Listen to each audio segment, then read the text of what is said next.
What's good, y'all? Welcome back to Rick Knows Hoops. I'm your host Tyreek, and I want to get right into it. I want to talk about the Clippers because that's a team that we never talk about when they're playing well, but they're always the first to get talked about whenever they lose a game or they blow a lead or something, or they are on the wrong end of a blowout. They're always the first team that gets talked about.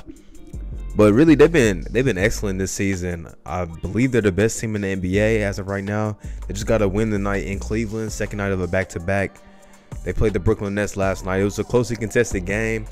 The game where I think Paul George didn't shoot it so great, but they were still in that game, and that's even with the Nets big three all having really big games, and they were in that game until the very end down the stretch.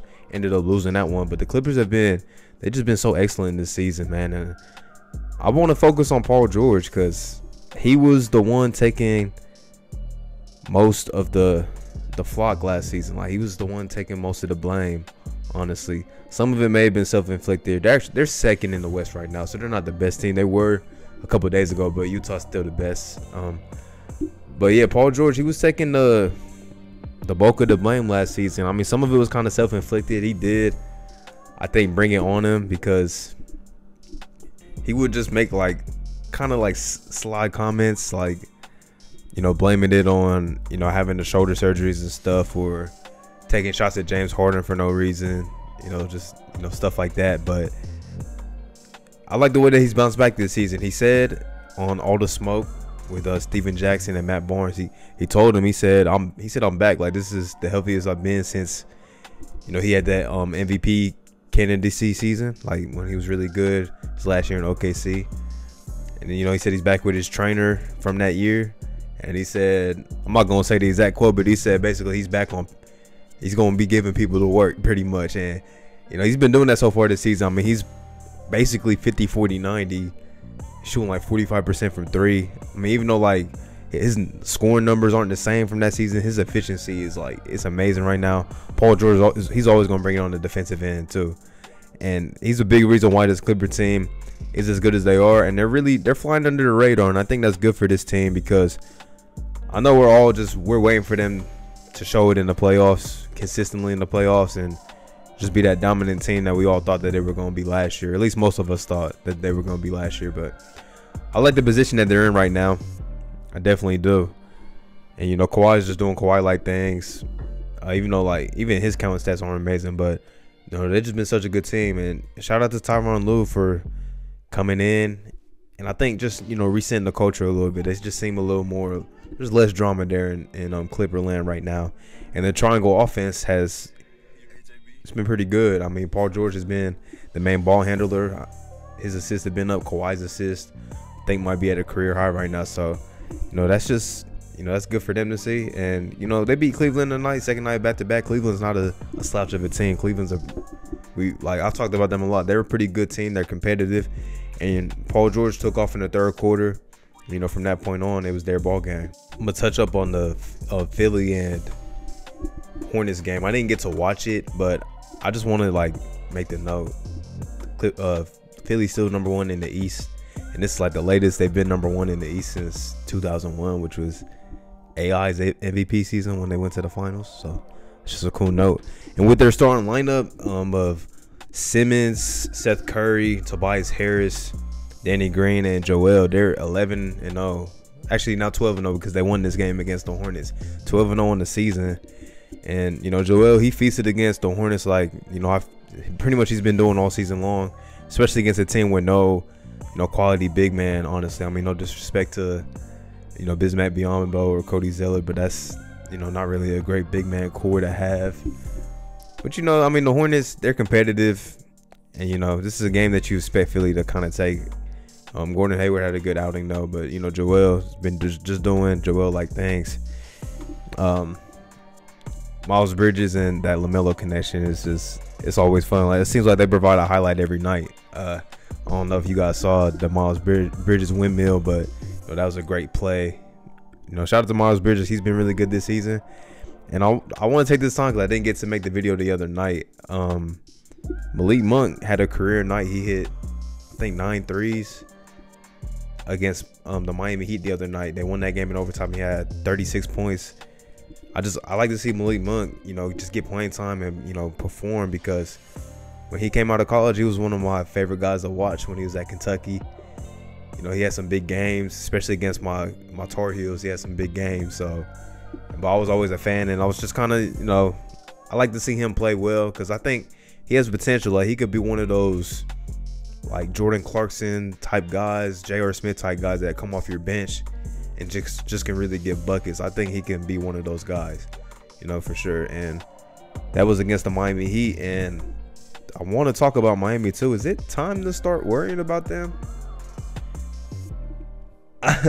It might be time to really, maybe hit the semi-panic button, because they lost to the Wizards tonight, and Bradley Beal played, but Russell Westbrook did not. Beal had 32, but Westbrook was out of the lineup, and it was kind of an ugly game. I ended up tuning into this one in the fourth quarter because it was a close game, and just I'm kind of worried. I'm kind of worried about Miami, because they had most of their, like, they look healthy out there. Like, I'm pretty sure everybody's back. That's of significance. They did lose Myers Leonard for the season. I think he had a shoulder injury, or something like that. I'm not 100% sure, but I know he's out for the year. But I mean, you still got your main guys. You still got Jimmy, Bam, Tyler Hero, Duncan Robinson in there. Like what you've seen from Precious, like in Spurs, he's been pretty good. Goran Dragic, getting the bag in the offseason.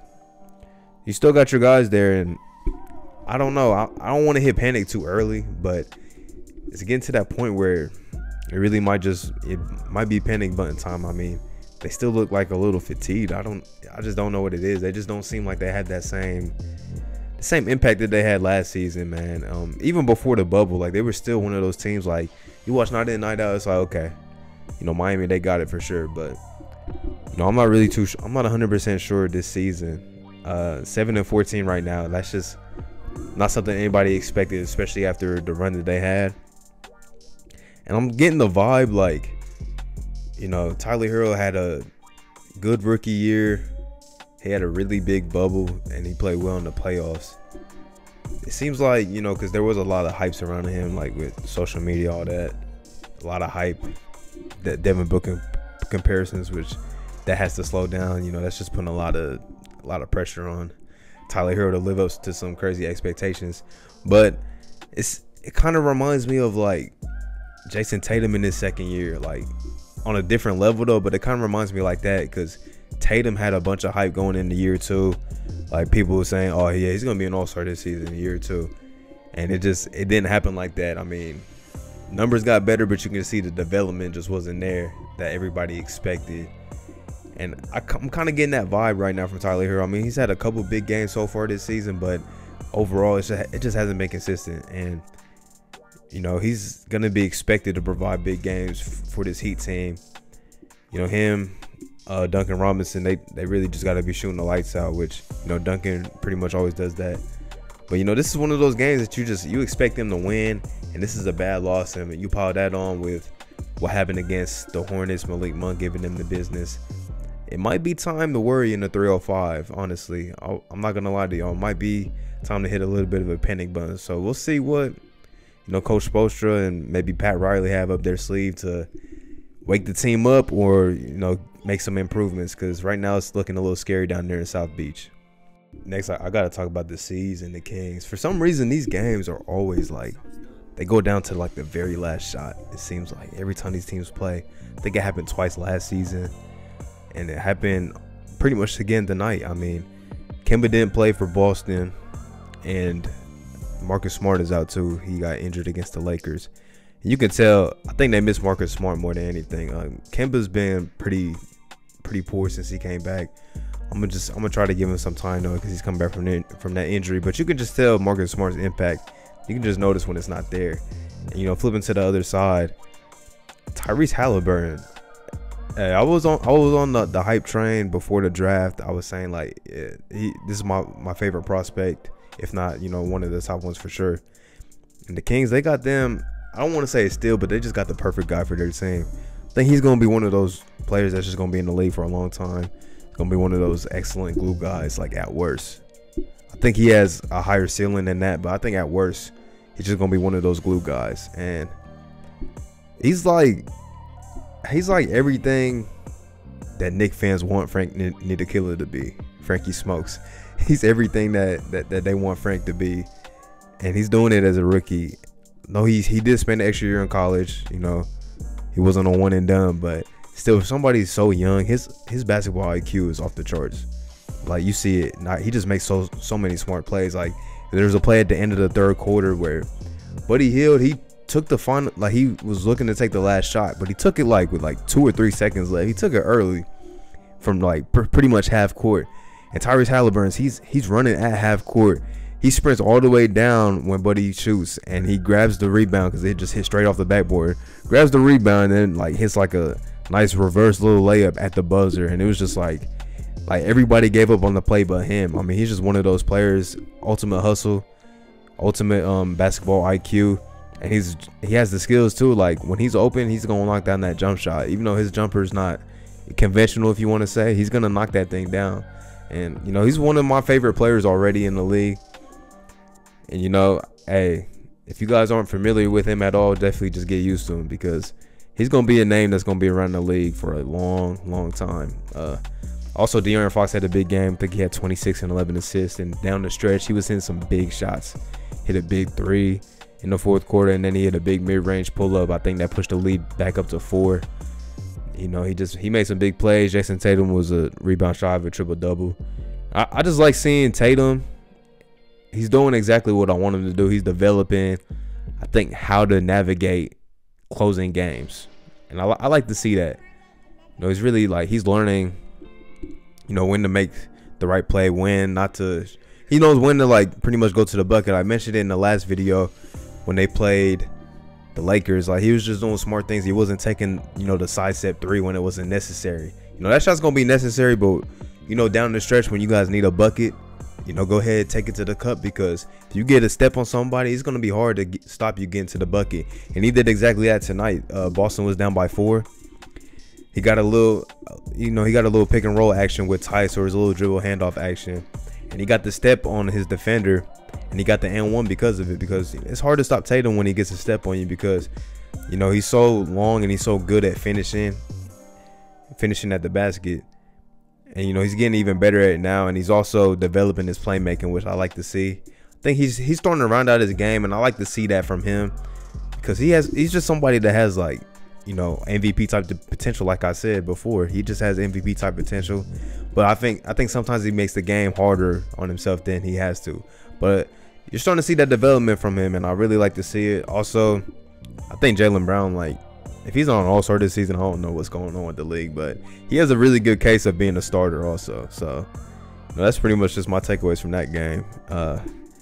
You know, shout out to the Kings, Fox and Halliburton for having some big games.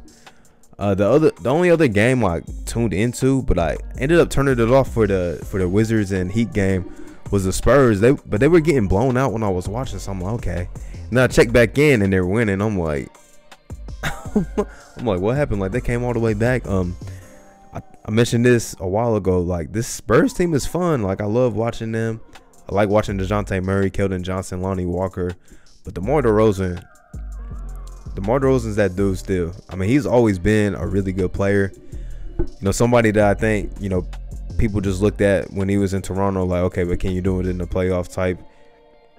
And then when he got to San Antonio, I think people just kind of forgot about him. But he's been that dude for the Spurs. Had another 30 ball tonight. He just, mid-range game is so fluent.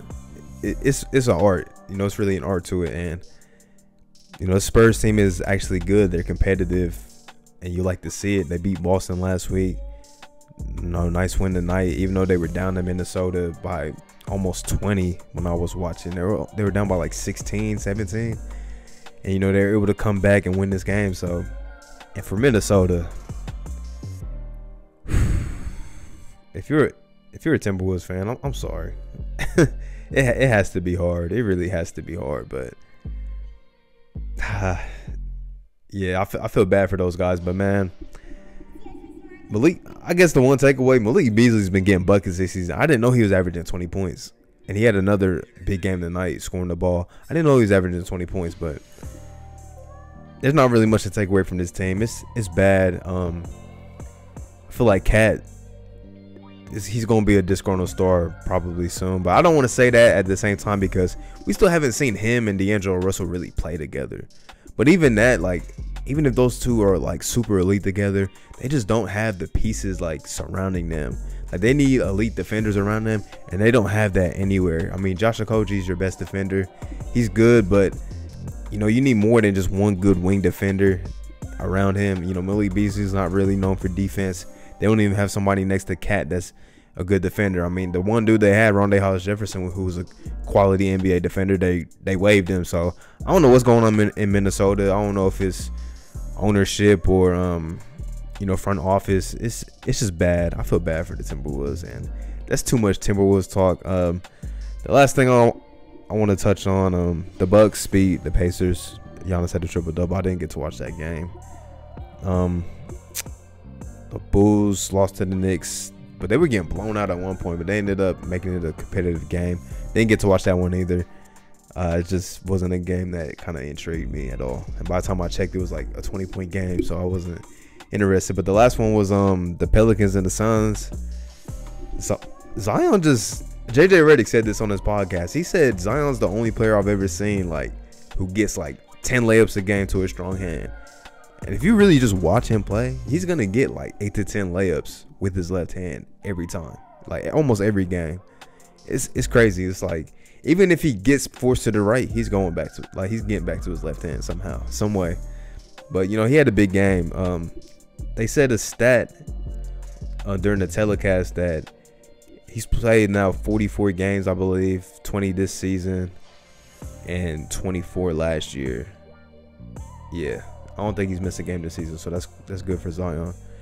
But they said you know, he scored 20 points in this one, but this was before. I think they said it was 24 out of 44 games, which is like second to only Michael Jordan through 44 games. Kind of like a pick'em stat, I would say, but that's still pretty impressive. I mean, over 50% of your games in the league, you score 20 plus points. You're only 20 years old.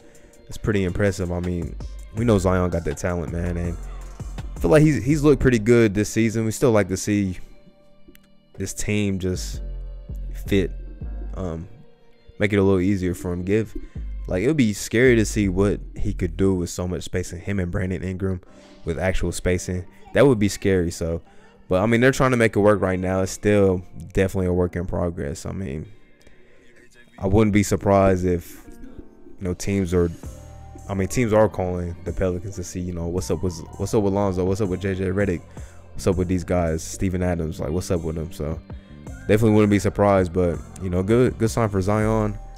Tough loss for the Suns. I'm not too worried about them, because you know, it's pretty much a new team that's been put together, kind of, you know, adding Chris Paul and stuff. But bro, Jeff Van Gundy's tripping. He said Chris Paul's the all-star of this team. If anybody's an all-star, it's Devin Booker. I mean, I love Chris Paul. Chris Paul's one of my favorite players ever.